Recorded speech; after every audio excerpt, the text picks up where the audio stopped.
Ayan, magandang hapon po sa ating lahat. Sino po dito yung excited makinig ng salita ng Diyos? Mag-comment lang ng ako'y excited. Ayan, sige po. Ayan, sa gabing ito po, ipauunawa natin sa atin ng Panginoong Diyos kung gaano ba kahalaga yung pagsamba. Sabihin nyo nga po, pagsamba. Alam niyo po, sabi po dito sa definition ng worship, sabi po dito, worship is an act of religious devotion usually directed towards a deity. For many, worship is not about an emotion. It is more about a recognition of God. An act of worship may be performed individually in an informal or formal group or by a designated leader. Such acts may involve honoring. Napakahalaga ng pagsamba. Amen po ba? Naniniwala po ba tayo doon na ang pagsamba ay ginagawa ng bawat Kristiyanong nagtitiwala sa Diyos? Amen po ba? Sa buhay ng isang tao, napakarami ng nating sinasamba. Naniniwala po ba kayo doon? Sabi po kasi sa mga salita na anuman daw bagay na umaagaw ng atensyon mo sa Diyos, ito yung nagiging Diyos-Diyosan mo. At posible na ito rin yung sinasamba mo. Pwede bang tingnan natin yung sarili natin? Sino nga ba talaga yung sinasamba natin? Baka sakaling nawawalan ka na ng oras sa Diyos. Baka sakaling yung focus mo nawawala na, napupunta na sa ibang bagay imbis na yung attention mo ay nasa Diyos lang. Amen po ba? At dito, nais tayong i-remind ng Diyos na meron lamang tayong isang Diyos na dapat sambahin at paglingkuran. So sabi po sa Luke chapter 4 verse 8, basahin lang po natin sa Luke. Kung meron po kayong Biblia sa bahay po niyo, saan man po kayo naroon, basahin po natin sa Luke chapter 4 verse 8. Sabi po dito, Jesus answered, "It is written, worship the Lord your God and serve Him only." Sabi po sa Tagalog, sumagot si Jesus, nasusulat, ang Panginoong mong Diyos ang dapat mong sambahin at siya lamang ang dapat mong paglingkuran. Ang Diyos po ang magpala sa salitang na ating binasa. So, pwede po natin palakpakan si Lord. Kahit nasan ka man, pwede kang pumalakpak sa Diyos. Hallelujah. Alam niyo po, na-remind tayo dito na sa buhay natin, yung focus at attention lamang natin ay dapat ituon natin sa Diyos. Wala tayong ibang dapat bigyan ng pansin, wala tayong dapat bigyan ng kaluguran, wala tayong ibang dapat sambahin, kundi yung nag-iisang Diyos na nagmamahal sa atin. Amen ba? Napakahalaga po ng pagsamba. And tonight, tinitlean ko po ito ng worshiper ka. Ayan po yung title natin. Worshiper ka. So makikita naman po natin dun sa word, yung salitang sheep. So hindi ka lang basta worshiper, kundi tupa ka din. Sabihin mo, kung sino man yung katabi mo ngayon, sabihin mo, tupa ka. Ano daw? Parang may tupa ka ba? Sabihin nyo, linawan nyo, tupa ka. Napaminsan-minsan, may tupak. Ayan. So, alam nyo po, we are the sheep of the Good Shepherd. Ito yung mahalaga Ito yung masarap na para mapagnilayan natin kung bakit ba tayo sumasamba. Kasi we are the sheep of the Good Shepherd. Sabi po sa John 10:11, ayan, so, I am the Good Shepherd. The Good Shepherd lays down His life for the sheep. Sabi, yung mabuting pastol, iniaalay niya yung buhay sa kanyang mga tupa. And it is a reason para sambahin mo ang Diyos. Amen ba?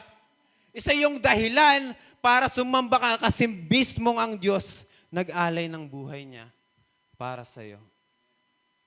Dapat sambahin mo siya. Dapat sumamba ka sa Kanya. And why do we need to worship God? Bakit ba kailangan natin sumamba? Meron po ba kayong idea? Kung meron po kayong idea, pwede nyo pong i-comment. Bakit nga ba tayo dapat sumamba o sumasamba sa Diyos? So may ilang bagay lang po akong na-realize kung bakit ba tayo sumasamba. So number 1 na dito, because He is God and He is God alone. Kasi wala namang ibang Diyos na dapat sambahin kundi siya lang eh. Mismong si Jesus na yung nagsabi sa atin na wala kang ibang Diyos na dapat sambahin o siya lamang yung Diyos na dapat mong sambahin at siya lamang yung dapat mong paglingkuran. Tignan mo nga yung katabi mo. Sino kaya ang sinasamba niyan? Pangalawang bagay, because God deserved to be worshipped. Amen. Yung katabi mo na yan, pag may magandang bagay na nagawa niyan, deserve niya na batiin mo, di ba? I-congratulate mo kapag may magandang nangyari sa buhay niyan. Deserve mo na sabihan siya ng magagandang bagay. Tama po ba? Ganon din ang Diyos. Napakaraming mabubuting bagay ang ginagawa sa atin ng Diyos. Kaya nararapat lamang siya na sambahin.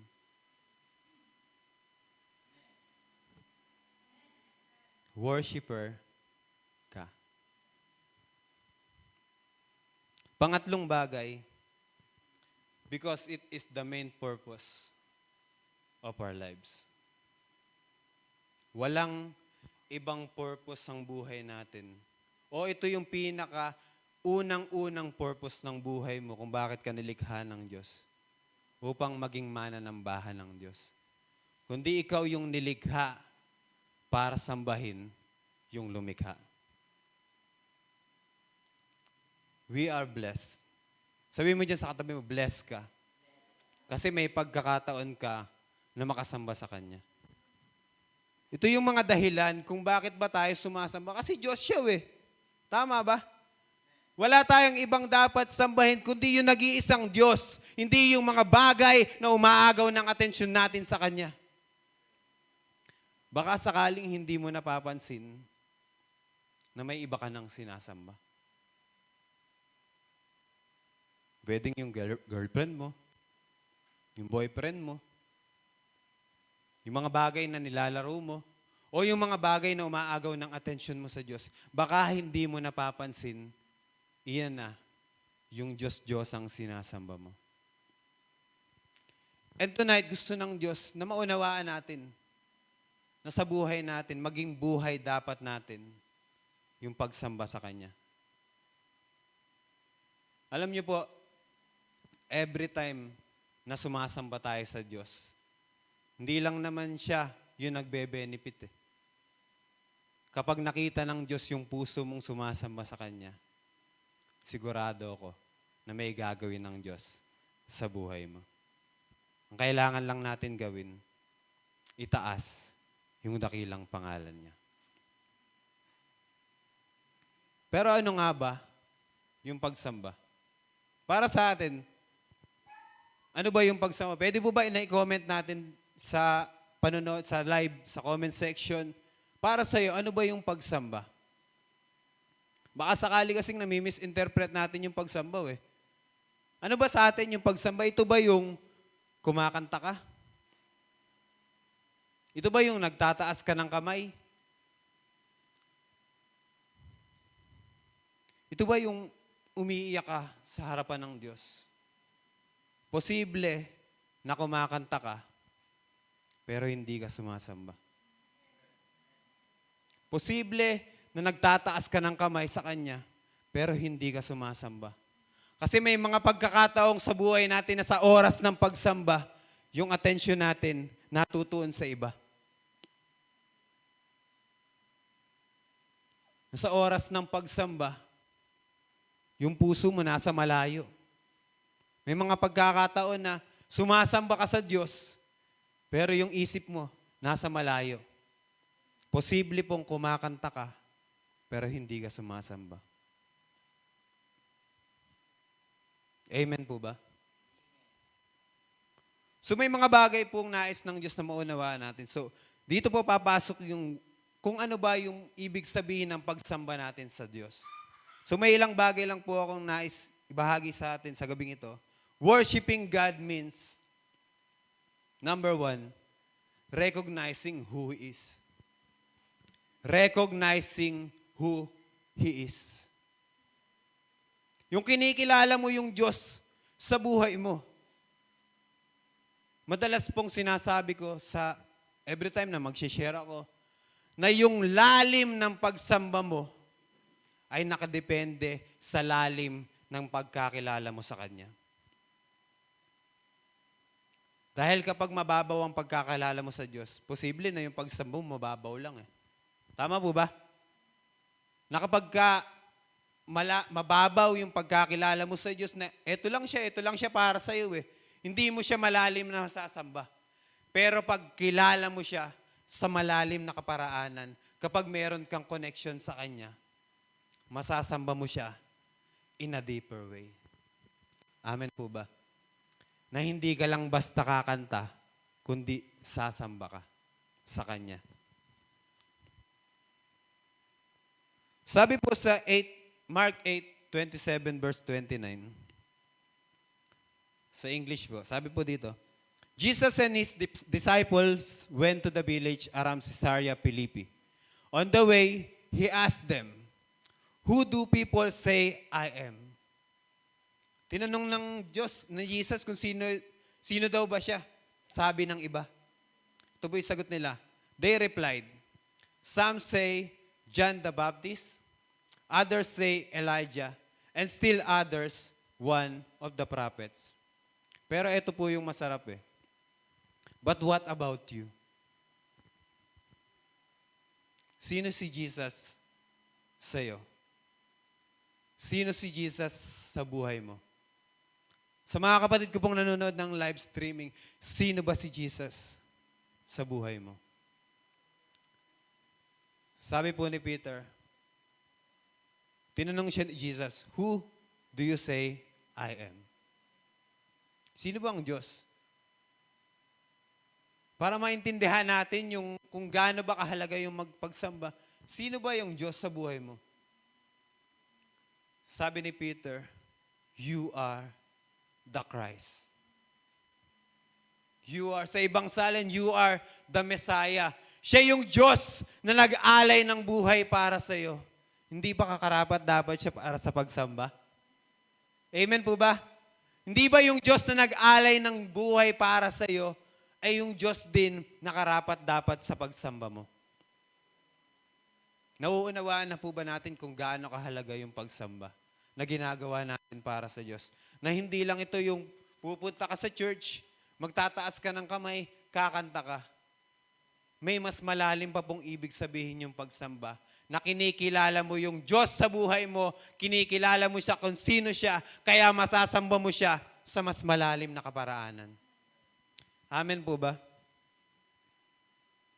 It doesn't matter what others says about God. Hindi naman, ito yung, para sa kanila, ito ang Diyos eh.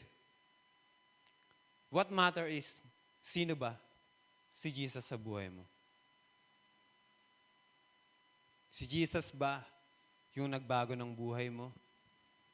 Si Jesus ba yung tumawag sa'yo sa lugar na ito? Si Jesus yung nagbigay sa'yo ng talento? Si Jesus yung nagbigay sa'yo ng kakayahang umawit sa Kanya? Kaya dapat lamang na yung Diyos na tumawag sa'yo ay Diyos din na paglaanan mo ng pagsamba.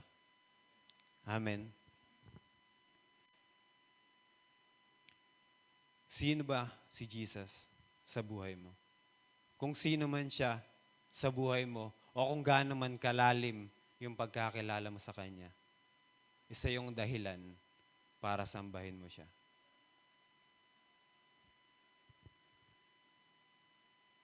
Pangalawa, worshiping God means surrendering all to God. Ang dali pong sumamba kapag okay lang yung nangyayari sa buhay mo, tama po ba?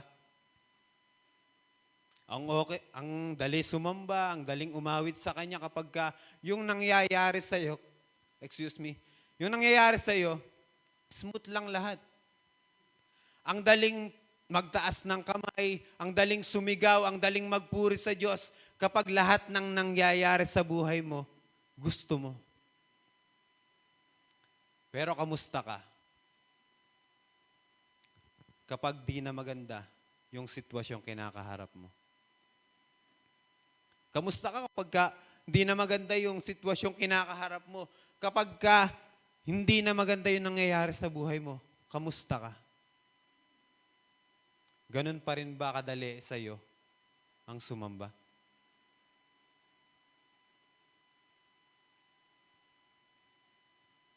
Yung pagsamba sa Diyos, means, dapat nagkokos sa'yo ng something eh. Kapag ang pagsamba sa'yo cost nothing, wala ding saysay yung pagsamba. Pero kapag it costs something, parang ganito, may mga pagkakataon po, napupunta ka sa church, parang ang bigat ng dinadala mo. Para bang yung paa mo, hindi mo na maiangat eh. Tama po ba? Kasi may mabigat kang sitwasyong kinakaharap eh, na parang yung paa mo, hinihila ka pabalik eh. Huwag ka nang pumunta dyan. Kasi may problema ka. Huwag ka nang pumunta dyan kasi wala ka namang pera eh. Tama po ba? Parang ang hirap sumamba kapag hindi na ayon sa gusto mo yun nangyayari sa'yo. Pero hindi po yun yung ibig sabihin ng Diyos. Gusto niya na pangit man o maganda yung nangyayari sa buhay mo, sumasamba ka sa Kanya. Na anuman yung kinakaharap mong sitwasyon, sumasamba ka sa Kanya. Dahil lang pagsamba sa Diyos, nangangahulugang sinosurrender mo yung lahat ng meron ka sa harapan ng Diyos. Anuman yung kahinaan mo, anuman yung kalakasan mo, anuman yung kakulangan mo, anuman yung meron ka. Lahat yan, kapag inalay mo sa Diyos, ang tawag yan, tunay na pagsamba. Hallelujah. Sabi po sa Romans 12:1, Therefore, I urge you, brothers, in view of God's mercy, to offer your bodies as living sacrifices, holy and pleasing to God. This is your spiritual act of worship. Ibig sabihin, yung pagsamba na buong buo, hindi yung kalahati lang. Yung pagsamba na all out. Amen ba? Sino ba dito yung sumasamba na all out? Taas ang kamay.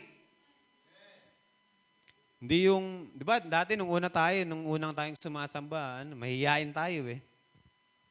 Tama ba? Nung una tayong sumasamba, nakahalokip-kip. Ganyan.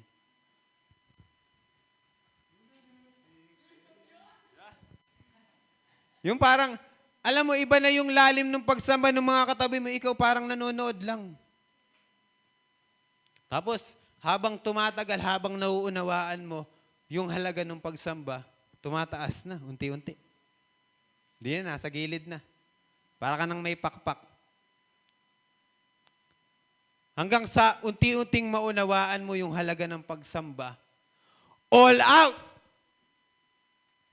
Kasi kilala mo na yung Diyos na sinasamba mo. Dati hindi pa nakahalokip-kip ka pa Pero habang nakikilala mo ang Diyos, habang nakikilala mo siya, habang nakakarinig ka ng mga bagay patungkol sa Kanya, lumalalim yung pagsamba. Lumalalim yung pagkakilala mo sa Kanya. At ito yung gusto ng Diyos, yung buhay mo na all out sa pagsamba sa Kanya. Ano ba yung pagsamba? Ito ba yung bagay na ginagawa lang sa church? Ito ba yung bagay na kapag may banda, nakataas yung kamay, umaawit, ito ba yung pagsamba? Ang tunay na pagsamba po ay lahat ng bagay na ginagawa mo para sa Diyos ng buong puso ay isang akto ng pagsamba. Yung simpleng pag-aayos ng silya, sumasamba ka na niyan basta buong puso mong ginagawa. Kasi baka naman nag-aayos ka ng silya, galit ka pa. Diba? Yung linya, sigsag. Diba? Pero pag ginagawa mo ng buong puso, bukod sa nagiging magaan, nagiging akto ng pagsamba. Surrendering all to God. The question is, na-surrender mo na ba?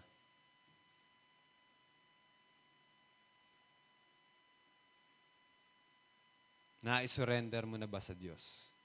Yung lahat ng alalahanin mo, yung lahat ng kahinaan mo, lahat ng problemang pinagdadaanan mo, dahil once na ma-surrender mo yan sa Diyos, magiging tunay yung pagsamba mo sa Kanya. Hallelujah.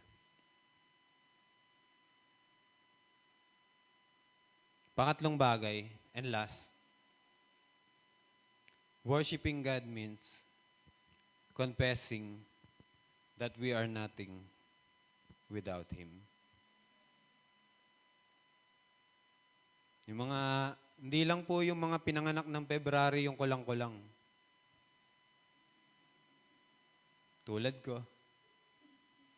Pero yung mga taong walang Jesus sa puso, kulang yung buhay nila. Every time sumasamba tayo sa Diyos, kinikilala natin yung sarili natin na kulang tayo kung wala siya.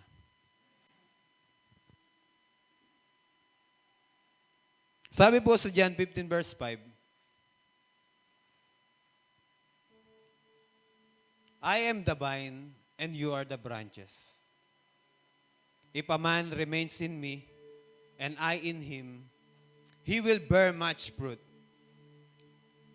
Apart from me, you can do nothing. Posible na magaling kang kumanta. Posible din na magaling kang sumayaw. Posible na magaling kang tumugtog, magdramas, maggitara. Pero anong saysay ng mga talentong yan kung di mo naman nagagamit para sa Kanya?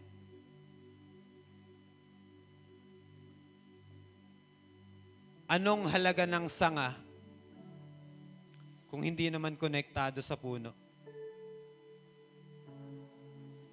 Anong halaga ng tupa kung wala namang nagpapastol? Anong halaga mo kung wala naman si Jesus sa puso mo?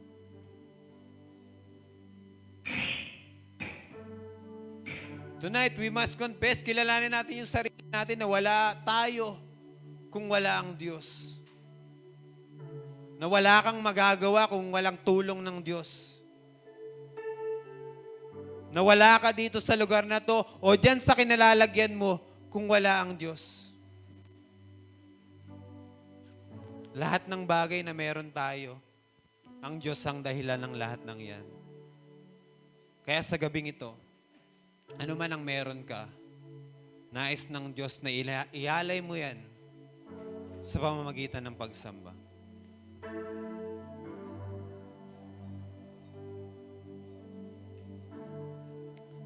Huwag mong hayaan na baguhin ng mga pangit na nangyayari sa buhay mo yung mga gandang ginawa ng Diyos sa'yo. Huwag mong hayaan na yung ganda ng plano ng Diyos ay masira ng mga pangit na gusto mo. O ng mga bagay na posibleng makasasama sa'yo. Huwag mong hayaan na mga plano mo ay maglayo sa'yo sa piling ng Panginoon. Dahil kapag hindi ka na nagwo-worship, posible na nagiging worst sheep ka na. Ulitin ko po, kapag hindi ka na nagwo-worship, nagiging worst sheep ka na. Ikaw yung tupa na baka nalalayo na sa Diyos. Baka ikaw yung tupa na naliligaw na ng landas. Baka ikaw yung tupa na naghahanap na ng pastol. Nariyan lang si Jesus. Nariyan lang ang Diyos. Lagi mong tatandaan, worshiper ka ng Diyos. Sabi ng salita ng Diyos, I am the good shepherd. And the good shepherd lays down his life for the sheep. May isang pagkakataon sa pangyayari sa mundo na may Jesus na nag-aalay ng buhay niya sa cross. Huwag mong hayaan na yung pangyayaring ginawa ng Diyos ay mabalewala dahil sa mga desisyon mo. Alam nyo, sino ba tayo? Sino ba tayo sa harapan ng Panginoon? Kung tutusin, kasing laki lang tayo ng buhangin sa harapan niya. Pero yung kasing laki ng buhangin na yun, pinaglaanan niya ng pag-ibig niya. Pag-ibig na kasing lawak ng kalawakan, kasing lalim ng karagatan. Ito yung pag-ibig na kayang mag-alis sa'yo sa kadilimang kinalalagyan mo ngayon patungo sa kanyang liwanag. May isang awit na nag-remind sa akin. Sabi dun sa awitin, I'll never know how much it costs to see my sin upon that cross. Parang ang hirap Ano ba yung halaga na makita mo yung kasalanan mo dun sa cross? Diba? Tayo yung makasalanan Tayo yung gumagawa ng masasamang bagay. Pero bakit si Jesus yung napako sa cross? And that song, nagsasabi na, here I am, Lord. Here I am to worship. Sabi po sa binasa nating salita, and Jesus answered, it is written, worship the Lord your God and serve Him only. Yung buhay natin ay buhay na sumasamba sa Diyos. Yung buhay natin ay ginawa ng Diyos para sumamba lamang sa Kanya at magbigay ng kaluguran. And tonight, sa gabing ito, nais ng Diyos na makita yung anak niya na sumasamba sa Kanya. Nais ng Diyos na makita kang sumasamba sa Kanya. Pwede po ba tayong tumayo?